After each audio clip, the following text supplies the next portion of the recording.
రైతాంగానికి సంబంధించి ఇక్కడ మనకి 1,10,000 హెక్టార్లలో వరి ఉంది. అదేవిధంగా మనకి అరటి ఉంది. కొన్ని ప్రాంతాల్లో మనకి కోకో ఉంది.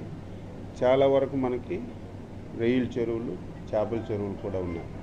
ఇప్పటికే టెంటేటివ్గా ఎక్కడెక్కడికి ప్రాబ్లం వస్తుందో టెంటేటివ్గా మేము ఇప్పటికే ఎన్యూమరేషన్ చేసి ఒక ఫిగర్ అనుకున్నాం. మనకి రేపు సైక్లోన్ వచ్చిన తర్వాత ఈరోజు ఇక్కడే కాదు, ఆంధ్రప్రదేశ్ రాష్ట్రంలో ఏ ఒక్క రైతు కూడా ఆందోళన చెందవలసిన అవసరం లేదు. నేను మొదటే చెప్పాను, ప్రకృతి వైపరీత్యాన్ని ఆపే పరిస్థితి ఎవరికీ లేదు. కానీ వైపరీత్యం వచ్చిన తర్వాత ఎవరైనా సరే రైతులు నష్టపోతే డీటెయిల్గా ఎన్యూమరేషన్ చేసి వాళ్ళకి నష్టపరిహారం ఇవ్వడం ఒక ఎత్తు.